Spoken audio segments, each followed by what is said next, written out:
ఏడాది కాలంలోనే 54,000 ప్రభుత్వ ఉద్యోగాలు ఇచ్చిన ఘనత తమ కాంగ్రెస్ సర్కారుదని అన్నారు సీఎం రేవంత్ రెడ్డి. 14 ఏళ్లు గుజరాత్ సీఎంగా, 11 ఏళ్లు భారత ప్రధానిగా మోదీ ఇచ్చిన ఉద్యోగాలెన్నో. కిషన్ రెడ్డి, బండి సంజయ్ చర్చకు రావాలి అంటూ సవాల్ విసిరారు రేవంత్. 1,00,000 కోట్లతో కట్టిన కాళేశ్వరం ప్రాజెక్టు కట్టుడేందో కూలుడేందో చర్చిద్దామా అంటూ కేసీఆర్కు సవాల్ విసిరారు. 10 ఏళ్ళు వాళ్ళు ఇవ్వలేదు. ఇవాళ 10 సంవత్సరాల తర్వాత మనం అధికారంలోకి వచ్చిన ఎంబడే మొత్తంగా ఒక్క సంవత్సరంలో 55,143 ప్రభుత్వ ఉద్యోగాలను నిరుద్యోగ యువకులకు అందించడం ద్వారా దేశంలోనే రికార్డు నెలకొల్పిన రాష్ట్రం తెలంగాణ రాష్ట్రం. బండి సంజయ్ గారు, కిషన్ రెడ్డి గారు, నేను సవాల్ విసురుతున్నా. నరేంద్ర మోడీ గారు 14 సంవత్సరాలు గుజరాత్ ముఖ్యమంత్రిగా ఉన్నాడు. 11 సంవత్సరాల నుంచి వారు ప్రధానమంత్రిగా ఉన్నారు. 25 సంవత్సరాలల్లా గుజరాత్ రాష్ట్రంలో ఏ ఒక్క సంవత్సరమైనా మేము ఈ మొదటి సంవత్సరంలో ఇచ్చిన 55,000 ఉద్యోగాలు ఇచ్చిండ్రా? నేను సవాలు విసురుతున్న. చర్చకు సిద్ధమా? మేము వస్తాం గుజరాత్ మా నిరుద్యోగ యువకుల్ని తీసుకొని. కాళేశ్వరం కట్టినాం, 1 కోటి ఎకరాలకు నీళ్లు ఇచ్చినామని 1,00,000 కోట్లు దిగమింగిన చంద్రశేఖర్ రావు కూతవేటు దూరంలో కాళేశ్వరం ఉంది. మేడిగడ్డ, సుందిల్లా, అన్నారం కట్టుడేందో కూలుడేందో ఎక్కడుందో తెలియని పరిస్థితి వచ్చింది. 10 ఏళ్ళు వాళ్ళు చేసిందేంది, 10 నెలల మనం చేసిందేందో చర్చ చేద్దామంటే రాళ్ళు ఇసురుతారు, పోయి చెట్లలో దాచుకుంటారు. రావాయి అన్నట్టు ఇక చూసినావా, నన్ను గిల్లుతున్నాడు గిచ్చుతున్నాడు అని అంటారు ఇద్దరికిద్దరు. తాము అధికారంలోకి వచ్చింది ప్రజల కోసం పనిచేయడానికి అన్నారు తెలంగాణ డిప్యూటీ సీఎం భట్టి విక్రమార్క. పెద్దపల్లిలో నిర్వహించిన యువ వికాసం కార్యక్రమంలో పాల్గొన్న భట్టి తమకు ప్రచారం చేసుకోవాల్సిన అవసరం లేదన్నారు. ఏడాది పాలనపై బీఆర్ఎస్ తప్పుడు ప్రచారం చేస్తోంది అంటూ మండిపడ్డారు.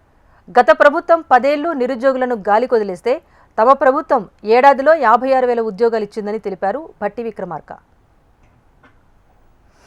రాష్ట్రం తెచ్చుకున్నదే ఉద్యోగాల కోసం. అటువంటి రాష్ట్రంలో 10 సంవత్సరాలు పరిపాలన చేసిన టిఆర్ఎస్ పార్టీ ఎవరికి ఉద్యోగాలు ఇవ్వలేదు, గాలికి వదిలేశారు. అలా గాలికి వదిలేసిన నిరుద్యోగ యువతి యువకులందరూ కూడా నడుం బిగిచ్చి మా అందరికీ ఉద్యోగాలు రావాలి అంటే కాంగ్రెస్ ప్రభుత్వం ఇందిరమ్మ రాజ్యం వస్తేనే మాకు ఉద్యోగాలు వస్తాయనేటువంటి ఆశతో తిరిగి కాంగ్రెస్ పార్టీని ఆశీర్వదించి పెద్ద ఎత్తున మీరంతా గెలిపించి పంపించారు. ఆనాడు పంపించిన నాటి నుంచి ఈనాటి వరకు మేము లెక్కలేస్తే 56,000 మంది నిరుద్యోగ యువతి యువకులకి ఈ కేవలం 10-11 నెలల్లో ఇన్ని వేల ఉద్యోగాలు నియామక పత్రాలతో సహా ఇచ్చినటువంటి చరిత్ర నిజంగా చాలా సంతోషించదగినటువంటి చరిత్ర. టిఆర్ఎస్ పార్టీ నాయకత్వం గత కొన్ని రోజులుగా సోషల్ మీడియా ద్వారా ఈ కాంగ్రెస్ ప్రభుత్వం ఏం చేయట్లేదు, ఏం పని చేయట్లేదు, ప్రజలను గాలికి వదిలేశారని చెప్పి రోడ్డు మీదకి వచ్చి ధర్నాలు చేస్తాం, లేకపోతే పేపర్లో ప్రకటనలు ఇస్తాం, లేకపోతే సోషల్ మీడియాలో బురద చల్లుతాం అని చేసే కార్యక్రమాలు చేస్తూ ఉంటే మేమందరం అనుకున్నాం మేము అధికారంలోకి వచ్చింది ప్రజల కోసం పని చేయటానికే తప్ప పని చేయకుండా వాళ్ళలాగా ప్రచార కార్యక్రమాలు చేసుకోవటానికి రాలేదు. కేసీఆర్ మీద కోపంతో తెలంగాణ తల్లి విగ్రహాన్ని మార్చిన సీఎం రేవంత్ రెడ్డిని చరిత్ర క్షమించదన్నారు బీఆర్ఎస్ వర్కింగ్ ప్రెసిడెంట్ కేటీఆర్. సుసంపన్నమైన తెలంగాణకు ప్రతిరూపం ఆనాడు కేసీఆర్ తెలంగాణ తల్లిని తీర్చిదిద్దిన రూపమని అన్నారు. కానీ నేడు రేవంత్ రెడ్డి ఇక్కడి పేదరికం సమస్యలకు చిహ్నంగా విగ్రహ రూపాన్ని మార్చి ప్రతిష్ఠిస్తా అంటున్నారని ఫైర్ అయ్యారు. తాము అధికారంలోకి వచ్చాక మళ్లీ యథావిధిగా తెలంగాణ తల్లి విగ్రహం సచివాలయంలో నిటారుగా నిలుచుంటుందన్నారు. రేవంత్ రెడ్డి ఏడాది పాలనలో అప్పులు తిప్పలు తప్ప ఇంకేం లేవంటూ మండిపడ్డారు కేటీఆర్. కేసీఆర్ మీద కోపంతో తల్లి రూపాన్ని మార్చే ప్రయత్నం చేస్తే మాత్రం చరిత్ర క్షమించదు. తెలంగాణ తల్లి రూపాన్ని మార్చే ప్రయత్నం. తలసరి ఆదాయంలో ఇవాళ అన్ని రాష్ట్రాల కంటే ముందున్నది తెలంగాణ రాష్ట్రం. అట్లాంటి తెలంగాణ రాష్ట్రం సుసంపన్నమైన రాష్ట్రానికి తల్లి, తెలంగాణ తల్లి మూర్తిభవించిన ఒక దేవతలాగా కేసీఆర్ గారు, అదేవిధంగా తెలంగాణ ఉద్యమంలోని పెద్దలు ఆనాడు ప్రతిష్ఠించినారు 2007 సంవత్సరంలో. ఇక్కడి సమాజం యొక్క ఔన్నత్యాన్ని, తెలంగాణ ప్రాంతం యొక్క గొప్పతనాన్ని ఆస్పిరేషనల్ ఒక వాల్యూగా, ఆస్పిరేషనల్ చిహ్నంగా తెలంగాణ తల్లిని ప్రతిష్ఠించుకున్నాం. ఒకనాడు ఇందిరాగాంధీ గారు ప్రతిష్ఠించిన భరతమాతను వాజ్పేయి గారు రాగానే మార్చేయలేదు. అదేవిధంగా భారతదేశంలో ఎన్నో చోట్ల అధికార మార్పిడి జరిగింది. తెలుగు తల్లి విగ్రహ రూపం మారలేదు. అదేవిధంగా కన్నడ మాత పేరిట పెట్టుకున్న విగ్రహం రూపం మారలేదు. నువ్వు ఎన్ని కథలు పడ్డా, ఎన్ని కార్యక్రమాలు చేసినా తప్పకుండా మళ్ళీ తిరిగి తెలంగాణ తల్లే తన సరైన స్థానంలో ఉంటుంది. ఇలా నువ్వు రాహుల్ గాంధీ తండ్రిని ఎక్కడైతే పెట్టినావో అక్కడ ఖచ్చితంగా తెలంగాణ తల్లి నిటారుగా నిలబడుతుంది, నిన్ను చూస్తూనే ఉంటుందని చెప్పే మాట కూడా ముఖ్యమంత్రికి నేను చెప్తా ఉన్నాను. రాష్ట్రంలోని ఎవరికి ఏ సమస్య వచ్చినా తిరిగి పోరుబాట పట్టింది టీఆర్ఎస్. ఈరోజు తెలంగాణ భవన్ జనతా గ్యారేజ్గా మారింది. వరుసగా క్యూ కడతా ఉన్నారు ఇక్కడికి. హైడ్రా బాధితులు, మూసీ బాధితులు, రకరకాల బాధితులు, ప్రభుత్వ బాధితులు, కాంగ్రెస్ బాధితులు అంతా కూడా వరుసగట్టి ఇక్కడికి వస్తున్నారు. వచ్చి వారి వేదన, వారి బాధ చెప్పుకుంటా ఉన్నారు. అందుకే నేను అనేది, మా నాయకులకు, మా కార్యకర్తలకు ముందుగా శిరస్సు వంచి వారి పోరాట స్ఫూర్తికి నా ధన్యవాదాలు తెలియజేస్తా ఉన్నాం. రేవంత్ రెడ్డి ప్రభుత్వం వచ్చిన తర్వాత 1,00,000 కోట్లు అప్పులు కొత్తాయి. రేవంత్ బ్రదర్సు మాలామాలైనరు. రాష్ట్రం మాత్రం అధోగతి పాలైన మాట వాస్తవం. ప్రజలు తిప్పల పాలైన మాట కూడా వాస్తవం. తెలంగాణ ప్రజలకు ఈరోజు రేవంత్ రెడ్డి పాలన, కాంగ్రెస్ సర్కారు పాలన అంటే గుర్తొచ్చేది ఒకవైపు 1,00,000 కోట్ల అప్పులు, మరొక వైపు వారు చేసిన దారుణ ఘాతకాలు, తప్పులు. సంవత్సరం నిండింది. మరి సంవత్సరం నిండిన తర్వాత ఏం సాధించినవయ్యా నువ్వు అని చెప్పారు అని అడిగితే చెప్పడానికి సమాధానాలు లేవు. ముఖ్యమంత్రి తన తప్పులను కప్పిపుచ్చుకోవడానికే మళ్ళీ అప్పులు అంటూ తప్పుడు కూతలు కూస్తూ ఉన్నాడు. అప్పులు అంటూ తప్పుడు కూతలు కూస్తున్న ముఖ్యమంత్రికి నేను చెప్పేది, అప్పుల మీద కాదు జరగాల్సింది, నీ తప్పుల మీద చర్చ. నీ ప్రభుత్వంలో ఎవరన్నా బాగుపడ్డారంటే అనుముల బ్రదర్స్ మాత్రమే బాగుపడ్డారు. డిసెంబర్ 9 నుంచి తెలంగాణ అసెంబ్లీ సమావేశాలు ప్రారంభం కానున్నాయి. ఆ మేరకు అసెంబ్లీ సెక్రటరీ నోటిఫికేషన్ విడుదల చేశారు. ఈ నెల 9న ఉదయం 10:30 గంటలకు ఉభయ సభలు భేటీ కాబోతున్నాయి. రేపు మధ్యాహ్నం స్పీకర్ గడ్డం ప్రసాద్ అధ్యక్షతన బీఏసీ సమావేశం జరగనుంది. ఎన్ని రోజులు నిర్వహించాలి అనే దానిపైన బీఏసీలో చర్చించనున్నారు. రైతు భరోసా సహా పలు కీలక బిల్లులు ప్రవేశపెట్టనున్నారు.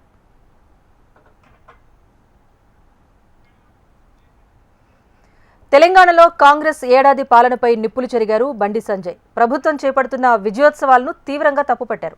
హాస్టల్ విద్యార్థులకు పురుగులన్నం పెట్టడమే రేవంత్ సర్కారు విజయం, వారి చావులే ఉత్సవాలు అంటూ ఎద్దేవా చేశారు. యువతకు ఉద్యోగాలు ఇవ్వకపోవటం విజయం, వారికి సంకెళ్లు వేయటం ఉత్సవం. రైతులను మోసం చేయటం విజయం, వారికి ఉరితాళ్లు వేయటం ఉత్సవం. ఆడబిడ్డలను ఆగం చేయటం విజయం, వారి కన్నీళ్లు ఉత్సవం. ఇల్లిస్తామని మోసం చేయటం విజయం, ఉన్న ఇల్లు కూల్చివేయటం ఉత్సవం. రుణమాఫీ చేస్తామని మాట తప్పటం విజయం, అప్పులకు నోటీసులు ఇవ్వటం ఉత్సవం. ఇలా ఏడాది అరాచక పాలనే కాంగ్రెస్ విజయమా అంటూ ఎక్స్ వేదికగా నిలదీశారు బండి సంజయ్. ఇవి విజయోత్సవాలు కాదు, వికృత ఉత్సవాలని అన్నారు సంజయ్. దివంగత నేత కొనిజేటి రోసయ్య సీఎంగా, గవర్నర్గా వివిధ హోదాల్లో 50 ఏళ్లకు పైగా రాజకీయాల్లో గొప్పగా రాణించారని సీఎం రేవంత్ రెడ్డి కొనియాడారు. ఉమ్మడి రాష్ట్రంలో ఆర్థిక మంత్రిగా రోసయ్య క్రమశిక్షణ పాటించడం వల్లనే 16,000 కోట్ల మిగులు బడ్జెట్తో తెలంగాణ ఏర్పడిందని గుర్తు చేశారు. హైటెక్స్ ఎగ్జిబిషన్ సెంటర్లో నిర్వహించిన రోసయ్య 3వ వర్ధంతి సభకు రేవంత్ రెడ్డి ముఖ్య అతిథిగా హాజరై నివాళులర్పించారు. 2007లో శాసనమండలిలో రోసయ్య చేసిన సూచనలు తన ఎదుగుదలకు దోహదపడ్డాయన్నారు సీఎం.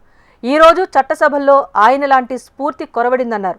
వచ్చే ఏడాదిలోగా నగరంలో రోసయ్య విగ్రహం ఏర్పాటు చేస్తామని హామీ ఇచ్చారు. రోసయ్య గారు లాంటి వ్యూహాత్మకంగా సమస్యల్ని పరిష్కరించగలిగిన సహచర నాయకులు లేకపోవడం కొట్టొచ్చిన లోటుగా కనిపిస్తుంది. అలాంటి సహచరుడు ఉంటే ముఖ్యమంత్రిగా ఎవరైనా అద్భుతంగా రాణించవచ్చని నేను ప్రగాఢంగా నమ్ముతున్నా. ప్రతిపక్షాలు ఎంత ధీటుగా సమస్యల్ని ప్రస్తావించినా రోసయ్య గారు అంతే చతురతతో వాటిని ఎదుర్కొని ప్రభుత్వాన్ని ఎల్లవేళలా కంచె వేసి కాపాడేవాడు. అందుకే ముఖ్యమంత్రులుగా ఎవరున్నా నెంబర్ 2 పొజిషన్ పర్మనెంట్. క్లిష్ట సమయంలో రోసయ్య గారినే ముఖ్యమంత్రిగా చెయ్యాలి అని సోనియా గాంధీ గారు భావించినరు అంటే పార్టీ పట్ల వారికి ఉన్న నిబద్ధత, పార్టీకి వారి పట్ల ఉన్న నమ్మకం, విశ్వాసం అనేది రోసయ్య గారిని ముఖ్యమంత్రిని చేసింది. అన్ని హోదాలను ఇంటికి తెచ్చిపెట్టింది. ఏ రోజు కూడా నాకు తెలిసినంత వరకు రోసయ్య గారు నాకు ఈ పదవి కావాలి అని అధిష్టానాన్ని అడిగిన సందర్భం లేదు. అది మంత్రి కావచ్చు, ముఖ్యమంత్రి కావచ్చు, గవర్నర్ కావచ్చు. 16,000 కోట్ల రూపాయల మిగులు బడ్జెట్తో తెలంగాణ రాష్ట్రం ఏర్పడ్డది అని అంటే 16 సార్లు రోసయ్య గారు ఆర్థిక మంత్రిగా ఉమ్మడి రాష్ట్రంలో ఒక నిబద్ధతను, ఆర్థిక పరంగా ఒక క్రమశిక్షణను వారు పాటించారు. కాబట్టే తెలంగాణ రాష్ట్ర ఏర్పాటు సందర్భంగా 16,000 కోట్ల రూపాయలతో మిగులు రాష్ట్రంగా తెలంగాణ రాష్ట్రం అవతరించిందని చెప్పి నేను ఈ సందర్భంగా ఖచ్చితంగా చెప్పదలుచుకున్నా. ఏపీ ప్రభుత్వం కీలక నిర్ణయం తీసుకుంది. రాష్ట్ర మంత్రివర్గ సమావేశాన్ని ఇకపై నెలలో 2 సార్లు నిర్వహించనుంది. ఈ మేరకు ప్రతి నెల మొదటి, 3వ గురువారం ఉదయం 11 గంటలకు కేబినెట్ భేటీ నిర్వహించాలని ప్రభుత్వం భావిస్తోంది. ఏపీ సీఎం చంద్రబాబు రాజధాని అమరావతిలో భూమి కొనుగోలు చేశారు. రాజధాని ప్రాంతంలో తన కుటుంబంతో పాటు నివసించేందుకు 5 ఎకరాల భూమిని కొనుగోలు చేసినట్టు ఆయన ప్రకటించారు. త్వరలోనే ఆ స్థలంలో శంకుస్థాపన చేపట్టబోతున్నట్టు వెల్లడించారు. గత 10 ఏళ్లుగా ఉండవల్లిలోని కరకట్ట సమీపంలోని లింగమనేని గెస్ట్ హౌస్లో చంద్రబాబు కుటుంబం నివసిస్తోంది. అమరావతి నిర్మాణం కొలిక్కొచ్చాక రాజధానిలో ఇళ్లు నిర్మాణం చేసుకుంటారని ప్రకటించారు చంద్రబాబు. మరోవైపు వైసీపీ కూడా చంద్రబాబుకు రాజధానిలో ఇల్లు లేదు అనే విమర్శలు చేస్తోంది. ఈ నేపథ్యంలోనే 25,000 చదరపు గజాల స్థలాన్ని కొనుగోలు చేశారాయన.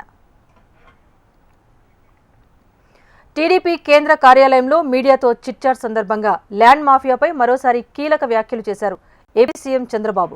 భూ అక్రమాలు, ల్యాండ్ మాఫియా పైన ఎలాంటి చర్యలు తీసుకోవాలో ప్రభుత్వం సీరియస్గా ఆలోచిస్తోందన్నారు.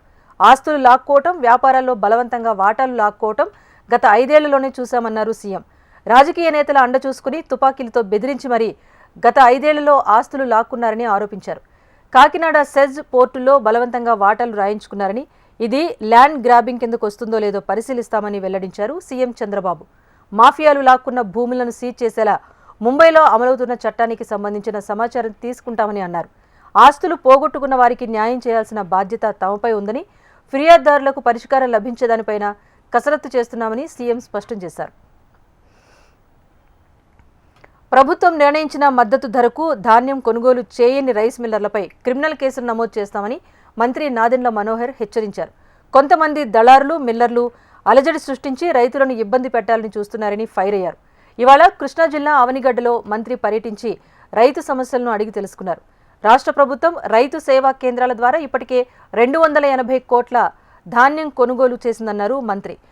రైతులకు 24 గంటల్లోనే సొమ్ము చెల్లించేటట్టుగా నిర్ణయం తీసుకున్నామన్నారు. ఎక్కడా పొరపాట్లు కూడా తావు లేకుండా కొనుగోలు ప్రక్రియ విజయవంతం చేయాలన్నారు మంత్రి నాదెండ్ల. రైస్ మిల్లర్లు రైతుల్ని కొంచెం ఇబ్బంది పెడుతున్న సమాచారంతో క్షేత్రస్థాయిలో మేము అందరం కూడా పర్యటిస్తున్నాం. ఈరోజు కృష్ణా జిల్లాలో అవనిగడ్డ నియోజకవర్గంలో పెద్దలు మంత్రి బుద్ధప్రసాద్ గారితో ఈ 3 మండలాల్లో రైతులతో మమేకమై వాళ్ళ సమస్యలు తెలుసుకొని, ప్రధానంగా ఇక్కడ తేమ శాతం ఎక్కువ ఉంది అనే ఆలోచన, రెండోది 1262 నంబర్లు ధాన్యం కోసం వాళ్ళు కొంచెం ఆందోళన చెందుతున్నారు. ఈ 2 సమస్యలపైన కూడా అధికార యంత్రాంగంతో టెలికాన్ఫరెన్స్ ఏర్పాటు చేసి రైస్ మిల్లర్లందరూ కూడా. ఏపీలో కూటమి ప్రభుత్వంపై పోరుబాటకు పిలుపునిచ్చారు వైసీపీ అధినేత జగన్. రైతు సమస్యలు, కరెంటు ఛార్జీల పెంపు, విద్యార్థులకు ఫీజు రీయింబర్స్మెంట్ పెండింగ్ అంశాలపైన ప్రభుత్వాన్ని నిలదీయాలన్నారు. తాడేపల్లిలోని తన కార్యాలయంలో జిల్లా పార్టీ అధ్యక్షులు, కార్యదర్శులు, ప్రధాన కార్యదర్శులు, రీజనల్ కోఆర్డినేటర్స్తో జగన్ సమావేశమయ్యారు. ఈ సందర్భంగా ఉద్యమ కార్యాచరణ వివరాలను ప్రకటించారు. డిసెంబర్ 11న రైతులు ఎదుర్కొంటున్న సమస్యలపై ర్యాలీగా వెళ్లి కలెక్టర్లకు విజ్ఞాపన పత్రం సమర్పించాలన్నారు. అలాగే డిసెంబర్ 27న కరెంట్ ఛార్జీలపై ఆందోళనకు పిలుపునిచ్చారు.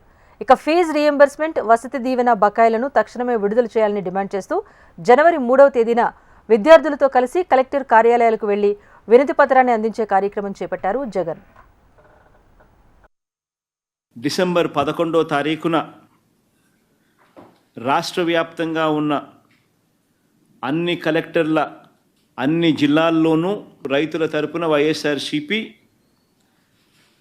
రైతులకు సంబంధించిన ప్రధానమైన అంశాలు, ధాన్యం సేకరణలో రైతన్నలకు జరుగుతూ ఉన్న అన్యాయాన్ని ప్రశ్నిస్తూ, ధాన్యం సేకరణలో కనీస పెట్టుబడి ధర ఖచ్చితంగా ప్రభుత్వం వైపు నుంచి వచ్చేట్టుగా ఒత్తిడి తీసుకొచ్చే దాంట్లో భాగంగా కనీస మద్దతు ధర రైతులకు ఖచ్చితంగా వచ్చేట్టుగా చేస్తూ, రైతులకు సంబంధించిన ఆ ప్రస్తావనతో పాటు పెట్టుబడి సహాయం కింద 20,000 రూపాయలు ఏదైతే రైతులకు ఇస్తామని చెప్పారో ఆ 20,000 రూపాయలకు సంబంధించి పెట్టుబడి సహాయం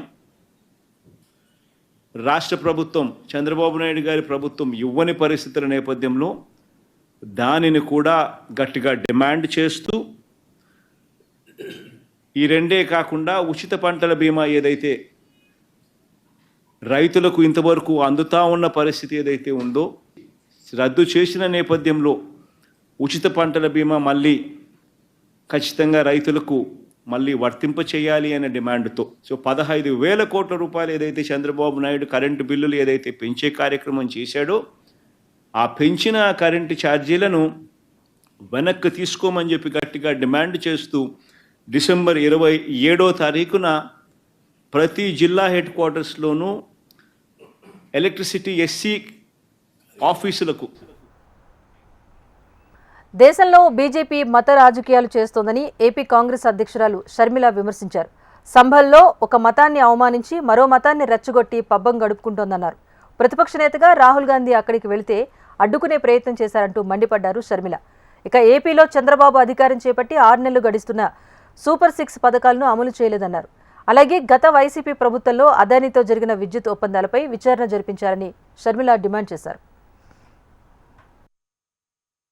మతం పేరు మీద రాజకీయాలు చేసి ఒక మతాన్ని అవమానించి ఇంకో మతాన్ని రెచ్చగొట్టి రాజకీయాలు చేయడం బీజేపీకి ఏమీ కొత్త కాదు. వాళ్ళ ఉనికే అది, వాళ్ళ ఐడెంటిటీయే అది. లీడర్ ఆఫ్ అపోజిషన్గా రాహుల్ గాంధీ గారు అక్కడికి వెళ్ళాలని అనుకుంటే దాన్ని అడ్డుకోవడం సబబేనా? స్వామ్యం ఎక్కడుంది? డెమోక్రసీ ఎక్కడుంది? బీజేపీ పార్టీ ఈ మతతత్వ రాజకీయాలను ప్రజలందరూ గమనించాలి. మరి చంద్రబాబు గారు 6 నెలలు ముఖ్యమంత్రిగా ఉండి ఏమి సాధించారో ప్రజలకు ఒకసారి సమాధానం చెప్పాలని కోరుతున్నాం. 6 months రేపు ఉమ్మడి గోదావరి జిల్లాల టీచర్ ఎమ్మెల్సీ ఉప ఎన్నిక జరగనుంది. ఎన్నికలకు అధికారులు సర్వం సిద్ధం చేశారు. ఎన్నికల్లో 16,737 మంది టీచర్లు తమ ఓటు హక్కును వినియోగించుకోనున్నారు. కాకినాడ, తూర్పుగోదావరి, అంబేద్కర్ కోనసీమ, అల్లూరి సీతారామరాజు జిల్లా, పశ్చిమ గోదావరి, ఏలూరు ఈ 6 జిల్లాల పరిధిలో 116 పోలింగ్ కేంద్రాలను ఏర్పాటు చేశారు. బ్యాలెట్ పత్రాలతో ఎన్నికలు జరగనున్నాయి. ఉదయం 8 గంటల నుంచి సాయంత్రం 4 గంటల వరకు పోలింగ్ జరగనుంది. పోలింగ్ అనంతరం బ్యాలెట్ బాక్స్ను సురక్షితంగా Kakinada JNTU doctor BR Ambedkar central లైబ్రరీలో ఏర్పాటు చేసిన స్ట్రాంగ్ రూమ్కు తరలించనున్నారు. ఈ నెల 9వ తేదీన ఓట్ల లెక్కింపు నిర్వహించి ఫలితాలు వెల్లడిస్తారు. ఈ నెల 12వ తేదీతో ఎన్నికల కోడ్ ముగుస్తుంది. గత ఎన్నికల్లో యూటీఎఫ్ తరపున గెలిచిన షేక్ సాబ్జీ రోడ్డు ప్రమాదంలో మృతి చెందడంతో ఈ ఉప ఎన్నిక నిర్వహిస్తున్నారు. 5 అభ్యర్థులు స్వతంత్రంగా బరిలో ఉండటంతో ఎన్నికలు రసవత్తరంగా మారాయి. కాకినాడ లంగరు రేవులో నిలిపిన స్టెల్లా ఎల్ నౌకలో తనిఖీలు ముమ్మరంగా కొనసాగుతున్నాయి. కార్గోలో పీడీఎస్ బియ్యం గుర్తించిన నేపథ్యంలో నౌకలో ఉన్న మొత్తం బియ్యాన్ని తనిఖీ చేసేందుకు 5 ప్రభుత్వ శాఖలకు చెందిన అధికారులతో కూడిన ప్రత్యేక తనిఖీ బృందాన్ని జిల్లా కలెక్టర్ షణ్మోహన్ నగిలి నియమించారు. రేషన్ బియ్యం ఆనవాళ్ల కోసం ఉదయం నుంచి తనిఖీలు కొనసాగుతున్నాయి. స్టెల్లా నౌకలో అధికారులు బియ్యం నమూనాలు సేకరించారు. ఈ నమూనాల సేకరణ రాత్రి 10 గంటల వరకు కొనసాగనుంది.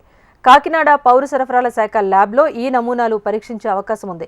స్టెల్లా నౌకలో తనిఖీల్లో మొత్తం 10 మంది అధికారులు పాల్గొన్నారు. ఈ బృందంలో రెవెన్యూ, పౌర సరఫరాల శాఖ, police, port, customs, civil supplies కార్పొరేషన్ల నుంచి మొత్తం 10 మంది అధికారులు ఉన్నారు.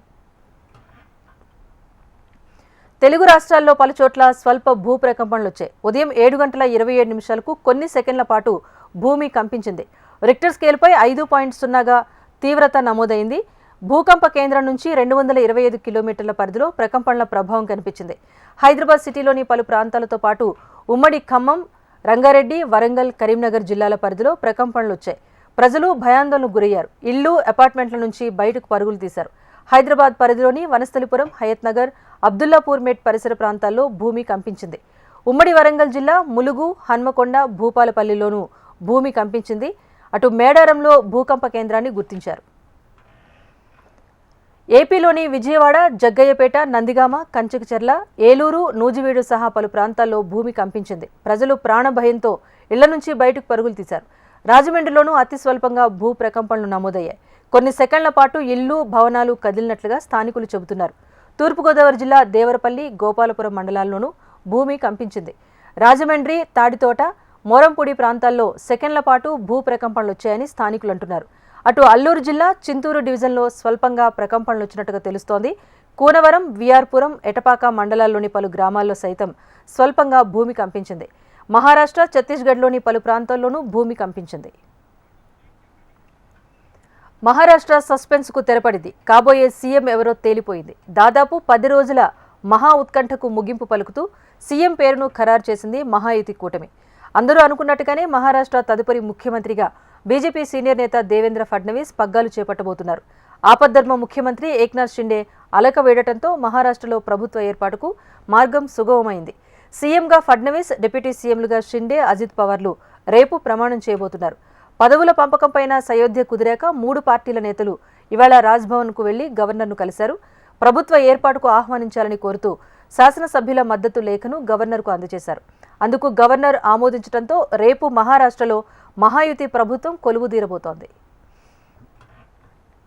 पिछले 2.5 सालों में शिंदे जी के साथ माननीय अजीत दादा और मैं, हम तीनों ने मिलकर साथ में मिलकर सारे निर्णय किए हैं और आज भी हमारे लिए ये जो पद है, ये पद एक प्रकार से टेक्निकल बात है। हम तीनों मिलकर और साथ में हमारे जो साथी पक्ष है उनको साथ में लेकर तमाम निर्णय करेंगे और महाराष्ट्र को नई ऊंचाइयों पर ले जाने का जो संकल्प हमने लिया है और विशेष रूप से महाराष्ट्र की जनता को जो वादे हमने किए हैं उन वादों को पूरा करने के लिए पूरी जी जान के साथ ये सरकार काम करेगी। గవర్నర్తో భేటీకి ముందు పార్టీ ఫ్లోర్ లీడర్గా దేవేంద్ర ఫడ్నవీస్ను బీజేపీ ఎమ్మెల్యేలు ఏకగ్రీవంగా ఎన్నుకున్నారు. బీజేపీ శాసనసభాపక్ష సమావేశం జరగ్గా కేంద్ర మంత్రి నిర్మలా సీతారామన్, గుజరాత్ సీఎం అబ్జర్వర్లుగా వెళ్లారు. దేవేంద్ర ఫడ్నవీస్ను ఎంపిక చేస్తూ బీజేపీ కోర్ గ్రూప్ సమావేశంలో నిర్ణయం తీసుకుంది. బీజేఎల్పీ నేతగా ఎన్నికైన దేవేంద్ర ఫడ్నవీస్ను నేతలంతా అభినందించారు. డబుల్ ఇంజిన్ సర్కారుతో మహారాష్ట్ర మరింత ప్రగతి సాధిస్తుందన్నారు కేంద్ర ఆర్థిక మంత్రి నిర్మలా సీతారామన్. మహారాష్ట్రలో ప్రజలు మహాయుతిపై నమ్మకంతో స్పష్టమైన తీర్పునిచ్చారని, ఆ నమ్మకాన్ని నిలబెట్టుకునేలా మహాయుతి ప్రభుత్వం పనిచేస్తుందన్నారు. బలహీన వర్గాల సంక్షేమంతో పాటు అభివృద్ధికి కావాల్సిన అన్ని చర్యలు తీసుకుంటుందని స్పష్టం చేశారు నిర్మలా సీతారామన్. मन में उनको क्या चल रहा है हमारे महाराष्ट्र में, ऐसे भावना आकर के आज स्पष्ट निर्देश दिए हैं और उसको सही आगे लेके चलने के लिए आप सब उत्सुक हैं। और मैं ये जरूर संदेश देना चाहती हूं कि डबल इंजन के सरकार मोदी जी के नेतृत्व में महाराष्ट्र के लिए और महाराष्ट्र के भविष्य के लिए उत्साह से, उमंग से और जैसे चुनाव पत्र में आपने घोषणा की है उन सभी वायदों को पूरे करते हुए महाराष्ट्र को आगे लेके जाएंगे, ये तो स्पष्ट है। భారత్ చైనా మధ్య సంబంధాలు మెరుగుపడుతున్నాయన్నారు కేంద్ర విదేశాంగ మంత్రి జయశంకర్. రాజ్యసభలో భారత్ చైనా సంబంధాలపై మాట్లాడిన ఆయన చర్చల అనంతరం సత్ఫలితాలు వస్తున్నట్టుగా తెలిపారు. వివిధ దఫాల చర్చల అనంతరం 2 దేశాల బలగాలను ఉపసంహరించుకున్నామని వెల్లడించారు. ఇక భారత్ చైనా మధ్య శాంతి స్థాపన కీలకమన్న జయశంకర్ అందుకు 3 సూత్రాలు పాటించాలన్నారు. లైన్ ఆఫ్ కంట్రోల్ దగ్గర 2 దేశాలు ప్రస్తుత స్థితి కొనసాగించాలని, ఇరు దేశాలు గత చర్చల ఒప్పందాలకు కట్టుబడి ఉండాలని తెలిపారు. The seriousness of what its unprecedented disruption in 2020 implied for our overall relationship. The situation arising after our counter-deployment called for a multiple set of responses. The immediate priority was to ensure disengage. బంగ్లాదేశ్లో హిందువులపై జరుగుతున్న దురాగతాలపై భారత ప్రభుత్వం దృష్టి పెట్టాలన్నారు MP Hema Malini. లోక్సభలో 06లో బంగ్లాదేశ్లో ISKCON ఆలయాలు, భక్తులపై దాడులను ప్రస్తావించిన హేమమాలిని శాంతి కోసం పనిచేస్తున్న ఇస్కాన్పై దాడులు చేయటం బాధాకరమని అన్నారు. ఇది కోట్లాది మంది భక్తుల మనోభావాలకు చెందిన విషయమని పేర్కొన్నారు. భారత ప్రభుత్వం దీనిపైన దృష్టి సారించి హిందువుల రక్షణపైన బంగ్లాదేశ్ నుంచి భరోసా వచ్చేలా చర్యలు తీసుకోవాలని కోరారు. की प्रतिनिधि हूं और इस सदन में हूं। हमारे पड़ोसी बांग्लादेश में जो हिंदुओं के साथ अत्याचार और मंदिरों पर हमले किए जा रहे हैं और कृष्ण भगवान की पूजा को रोका जा रहा है, आपने कह दिया वो बात उसे मैं पीड़ित हूं और मेरे साथ देश के करोड़ों कृष्ण भक्त पीड़ित हैं। भगवान चैतन्य महाप्रभु का मूल स्थान है बांग्लादेश। उनके बिताए हुए ఉత్తరప్రదేశ్లోని సంభల్కు బయలుదేరిన రాహుల్, ప్రియాంక గాంధీలను పోలీసులు అడ్డుకున్నారు. సంభల్లో ఇటీవల జరిగిన హింసాత్మక ప్రాంతాల్లో పర్యటించేందుకు కాంగ్రెస్ నిర్ణయం తీసుకుంది. అయితే ఘాజీపూర్ సరిహద్దు వద్ద పోలీసులు ఇద్దరి కాన్వాయ్లను అడ్డుకున్నారు. స్థానికేతరులు అక్కడికి రావడంపైన ఆంక్షలున్న నేపథ్యంలో ఘాజీపూర్ సరిహద్దు వద్ద కాంగ్రెస్ ఎంపీల వాహనాలను యూపీ పోలీసులు అడ్డగించారు. రాహుల్, ప్రియాంక పర్యటనల దృష్ట్యా ఢిల్లీ సరిహద్దులోని భద్రతను కట్టుదిట్టం చేశారు. బారికేడ్లను ఏర్పాటు చేసి స్థానికేతరులను అడ్డుకుంటున్నారు. ఉత్తరప్రదేశ్లోని ఓ మస్జిద్ ఉన్న స్థానంలో ఆలయం ఉందని కొంతమంది హిందూ వ్యక్తులు పిటిషనర్లు గతంలో ట్రయల్ కోర్టును ఆశ్రయించారు. దీనిపై విచారణ జరిపిన కోర్టు సర్వేకు ఆదేశాలు జారీ చేసింది. అయితే ఆ సర్వే జరుగుతున్న సమయంలోనే అల్లర్లు చెలరేగాయి. స్థానికులు పోలీసులపై రాళ్లతో దాడికి పాల్పడ్డారు. ఈ ఘర్షణల్లో 5గురు మృతి చెందగా పలువురు గాయపడ్డారు. అయితే ఈ ఇష్యూ కాస్త సుప్రీంకోర్టు వరకు చేరుకుంది. మరోవైపు ఉద్రిక్త పరిస్థితుల దృష్ట్యా సంభాల్కు స్థానికేతలెవరూ రావద్దు అంటూ జిల్లా కలెక్టర్ ఆంక్షలు విధించారు. సూర్యుడి పరిశోధనల కోసం ఇస్రో చేపట్టిన PSLV C-59 ప్రయోగం వాయిదా పడింది. ఉపగ్రహ మిషన్లో సాంకేతిక లోపాన్ని గుర్తించిన శాస్త్రవేత్తలు ప్రయోగాన్ని రేపటికి వాయిదా వేశారు. తొలుత బుధవారం సాయంత్రం 4:08 PSLV C-59ను నింగిలోకి ప్రవేశపెట్టాలని శాస్త్రవేత్తలు ఏర్పాట్లు చేశారు. ఉపగ్రహంలో సాంకేతిక లోపాన్ని గుర్తించడంతో అనూహ్యంగా ప్రయోగం వాయిదా పడింది. గురువారం సాయంత్రం 4:12 PSLV C-59 నింగిలోకి వెళ్లనుందని ఇస్రో ప్రకటించింది. యూరోపియన్ స్పేస్ ఏజెన్సీకి చెందిన ప్రోబా 3 ఉపగ్రహాలను PSLV C-59 కక్షలోకి తీసుకువెళ్లనుంది. ఈ ప్రాజెక్టు ద్వారా సూర్యుడి బాహ్య వాతావరణమైన కరోనాపై కీలక పరిశోధనలు జరపనున్నారు. ప్రపంచంలోనే ఈ ప్రయోగం తొలిసారి ఇస్రో చేపట్టడం విశేషం. బీఆర్ఎస్ పార్టీ కార్యాలయాలకు భూ కేటాయింపులపై విచారణను 3 వారాలకు హైకోర్టు వాయిదా వేసింది. హైదరాబాద్తో పాటు జిల్లాల్లో పార్టీ కార్యాలయాల కోసం చౌకగా భూముల అమ్మకాలు చేశారని పిటిషనర్ అభ్యంతరం తెలిపారు. 500 కోట్ల రూపాయల భూమిని 5 కోట్ల రూపాయలకే కేటాయించారు అంటూ వాదనలు వినిపించారు. గజం 100 రూపాయలకే కేటాయించారని కోర్టు దృష్టికి తీసుకువెళ్లారు. 2022 నుంచి ప్రతివాది కేసీఆర్ కౌంటర్ దాఖలు చేయలేదని తెలిపారు. కేసీఆర్తో పాటు ప్రభుత్వం కౌంటర్ దాఖలు చేయాలని కోర్టును ఆదేశించారు. 3 వారాలుగా కౌంటర్ దాఖలు చేయాలని హైకోర్టు ఆదేశించింది. హైదరాబాద్లో ప్రభుత్వ ఆస్తుల పరిరక్షణ కోసం హైడ్రా మరో ముందడుగేసింది. ఆక్రమణలపై ప్రజల నుంచి ఫిర్యాదులు తీసుకోవాలని నిర్ణయం తీసుకుంది. వచ్చే ఏడాది నుంచి ప్రతి సోమవారం బుద్ధ భవన్లో ప్రజల నుంచి ఫిర్యాదులు స్వీకరించనున్నారు హైడ్రా అధికారులు. చెరువులు, నాలాలు, పార్కుల ఆక్రమణలపైన ప్రజలు కంప్లైంట్ చేయొచ్చని హైడ్రా స్పష్టం చేసింది. ఇక బిజినెస్ అప్డేట్ చూస్తే దేశీయ స్టాక్ మార్కెట్ సూచీలు ఒడిదుడుకుల అనంతరం స్వల్ప లాభాల్లో ముగిశాయి. అంతర్జాతీయ మార్కెట్ల నుంచి సానుకూల సంకేతాలు ఉన్న RBI MPC భేటీ నేపథ్యంలో మదుపర్లు అప్రమత్తత పాటించారు. RBI గవర్నర్ నేతృత్వంలో MPC భేటీ నేడు ప్రారంభమైంది. శుక్రవారం నిర్ణయాలు వెలువడబోతున్నాయి. వడ్డీ రేట్లు తగ్గించకపోయినా CRRను తగ్గించొచ్చన్న అంచనాల నేపథ్యంలో బ్యాంకింగ్ స్టాక్స్ రాణించాయి. 110 పాయింట్ల లాభంతో 80,956 పాయింట్ల వద్ద BSE ముగిగా నిఫ్టీ 10 పాయింట్ల లాభంతో 24,467 పాయింట్ల వద్ద స్థిరపడింది. సెన్సెక్స్ 30 సూచీలో HDFC bank, NTPC, Bajaj Finserv, TCS, Titan షేర్లు ప్రధానంగా లాభపడ్డాయి. Bharti Airtel, Tata Motors, Adani Ports, Power Grid Corporation, Maruti Suzuki షేర్లు నష్టాల్లో ముగిశాయి. ఇది prime time news update. Keep watching HM TV. వార్త ఆగదు, నిజం దాగదు.